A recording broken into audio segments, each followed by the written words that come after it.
سئل النبی صلی اللہ علیہ وسلم عن ربہ، آپ صلی اللہ علیہ وسلم سے رب تعالیٰ کے متعلق سوال کیا گیا تو یہ فرماتے ہیں، قل هو اللہ احد، آپ فرما دیجئے وہ اللہ یکتا ہے، اللہ صمد، اللہ بے نیاز ہے، لم یلد، اس کی کوئی اولاد نہیں ہے، ولم یولد، اور نہ وہ کسی سے پیدا کیا ہوا ہے، ولم یکن لہ کفوا احد، اور نہ ہی اس کے لیے کوئی ایک ہمسر ہے، اور نہ ہی کوئی ایک اس کے مثل ہے۔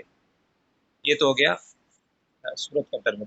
یہ مفسر کے عبارت کے ساتھ ترجمہ کرتے ہیں۔ قل هو اللہ احد کے بعد جو مفسر نے نکالا، فاللہ خبر ہوا واحد بدل منہ او خبر ثان، فاللہ سے مفسر جو ہے وہ ترکیب بتانا چاہتے ہیں، کہتے ہیں قل هو اللہ احد میں دراصل ہوا جو ہے یہ مبتدا ہے، اللہ جو ہے یہ خبر ہے، اور جو احد ہے اس کے بارے میں بتایا یہ بدل ہے، یا تو پھر اس کو آپ دوسری خبر بنا لیں، ہوا مبتدا، اللہ خبر اول ہے، احد یہ خبر ثانی ہے۔ ٹھیک ہے، یہ ترکیب بتا دی آپ کو مفسر نے۔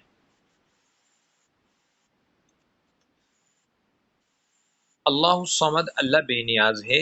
مزید آگے مصنف علیہ رحمہ ایک بار پھر مفسر جو ہے وہ ترکیب بتانا چاہتے ہیں، کہتے ہیں اللہ الصمد یہ ہے، یہ بھی مبتدا خبر ہے۔ کیا یہ مبتدا اور خبر؟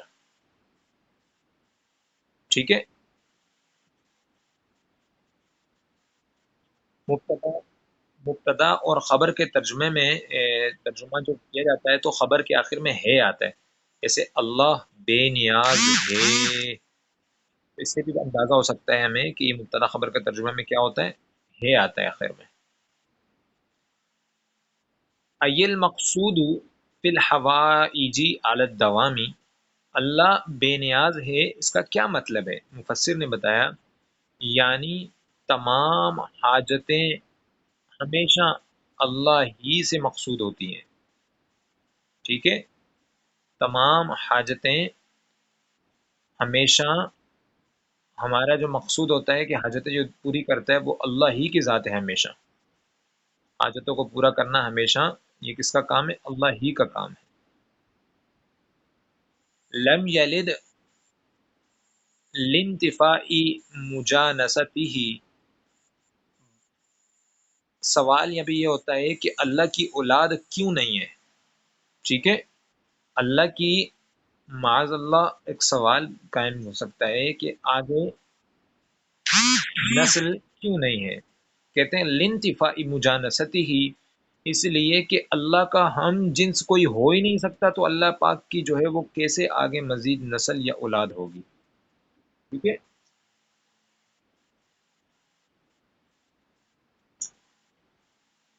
یہاں تک سمجھ میں آ گیا آپ کو؟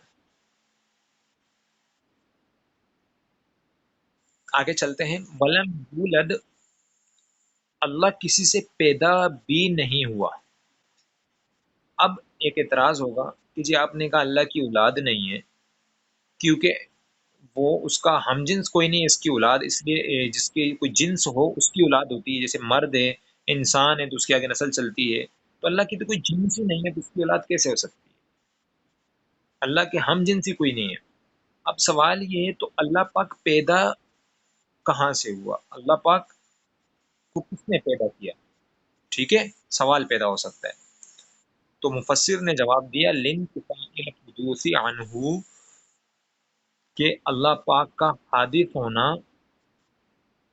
اللہ پاک حادث ہونے سے پاک ہے۔ سمجھ رہے ہو؟ اب یہ جواب مصنف نے ایک نرالے انداز میں دیا، اس کو اگر آپ تھوڑا سا میں کھولوں گا تو آپ سمجھیں گے۔ سوال یہ ہو رہا ہے کہ اللہ پاک کو کس نے پیدا کیا؟ مصنف کہتے ہیں اللہ پاک حادث ہونے سے پاک ہے۔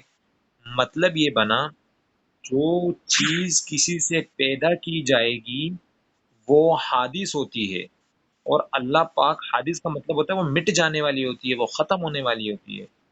جو چیز جس سے پیدا کی جائے وہ چیز ختم ہو جاتی ہے۔ مثلا انسان ہے، وہ ماں کے پیٹ سے پیدا ہوا، تو جب ماں ختم ہو گئی تو ظاہر سی بات ہے کہ اس کا بیٹا بھی ختم ہوگا، ایک نہ ایک دن چلا جائے گا، حادث ہو جائے گا۔ حادث کہتے ہیں مٹ جانے والا، ختم ہونے والا۔ تو جب ماں ختم ہو سکتی ہے تو بیٹا بھی ختم ہو سکتا ہے۔ تو اللہ پاک کی ذات ایسی ہے کہ وہ مٹنے سے پاک ہے۔ جب وہ مٹنے سے پاک ہے تو ایسی ذات کوئی نہیں ہے کہ جو مٹنے سے پاک ہو، صرف اللہ ہی کی ذات ہے۔ اگر کوئی ایسی ذات ہوتی جو مٹنے سے پاک ہوتی تو اس سے اللہ کو پیدا معاذ اللہ ہوتا، تو پتہ یہ چلا کہ ایسی کوئی ہے ہی نہیں کہ جس سے اللہ کو پیدا کیا جا سکے، کیونکہ اللہ پاک مٹنے سے پاک ہے۔ مٹنے سے پاک ہے، اس وجہ سے یہ کسی سے پیدا نہیں ہو۔ یہاں تک سمجھ گئے آپ؟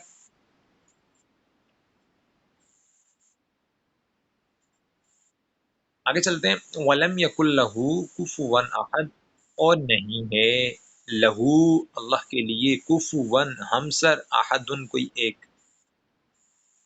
یعنی مکافین و مماثلاً اللہ کے ہمسر یا مماثل کوئی نہیں ہے۔ وَلَهُ، اب یہاں سے مفسر جو ہے وہ پھر سے ترکیب بتاتے ہیں، کہتے ہیں وَلَهُ، وَلَمْ يَكُنْ لَهُ میں جو لہو ہے اس کا تعلق کفواً کے ساتھ ہے، کیونکہ لام جار ہے اور ہو ضمیر مجرور ہے۔ جار مجرور ہمیشہ، میں نے آپ کو پہلے بتا چکا ہوں کہ ہمیشہ کسی نہ کسی سے اسے جڑ کے ان کا معنی ہوتا ہے، یہ الگ سے کچھ بھی نہیں کر سکتے۔ تو یہاں پر یہ ان کا جو ربط ہے، جو تعلق ہے، وہ کفواً سے ہے۔ ٹھیک ہے، وَلَهُ متعلق بکفواً، اور لہو جو ہے یہ تعلق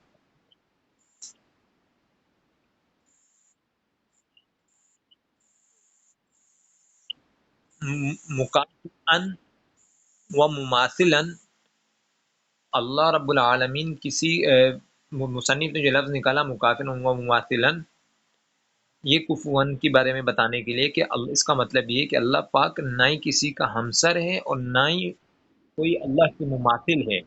ہم مثل ہے، مشابت ہے، کوئی نہیں ہو سکتا اللہ کے۔ ٹھیک ہے،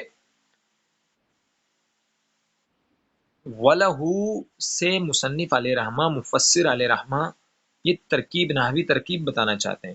کہتے ہیں وَلَهُ، وَلَمْ يَكُنْ لَهُ میں جو لہو ہے یہ متعلق ہے کفون کے ساتھ۔ میں آپ کو بتا چکا ہوں پہلے کہ لہو جار مجرور جو بھی ہوتا ہے وہ خود سے کوئی معنی نہیں بتاتا، جو حرف ہوتے ہیں وہ خود سے کوئی معنی نہیں بتاتے، لہذا وہ کسی نہ کسی کے متعلق ہوتے ہیں۔ اور جار مجرور کے بارے میں آپ کو بتا چکا ہوں کہ یہ کسی نہ کسی سے جڑتے ہیں یہ۔ تو یہاں پر جو لہو ہے ولم یکن لہو کفوا احد میں، یہ لہو اس کا تعلق ہے کفوا کے ساتھ۔ ٹھیک ہے، وَلَهُ متعلق بکفوا، اور لہو یہ تعلق پکڑنے والا ہے کفوا کے ساتھ۔ آگے ایک سوال قائم ہوا، سوال یہ ہے ولم یکن لہ کفوا احد، یہ یکل آپ افعال ناقصہ پڑھ کے آ چکے ہیں۔ افعال ناقصہ کا اسم مرفوع اور خبر منصوب ہوتی ہے، ایسا ہی ہے؟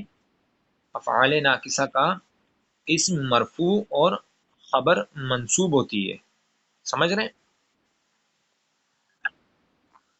تو یہاں پر ولم یکن لہ کفوا میں کفوا منصوب ہے اور احد مرفوع ہے۔ احد جو ہے وہ اس کا اسم ہے اور کفوا یہ خبر ہے، تو اسم کو مؤخر کیوں کیا؟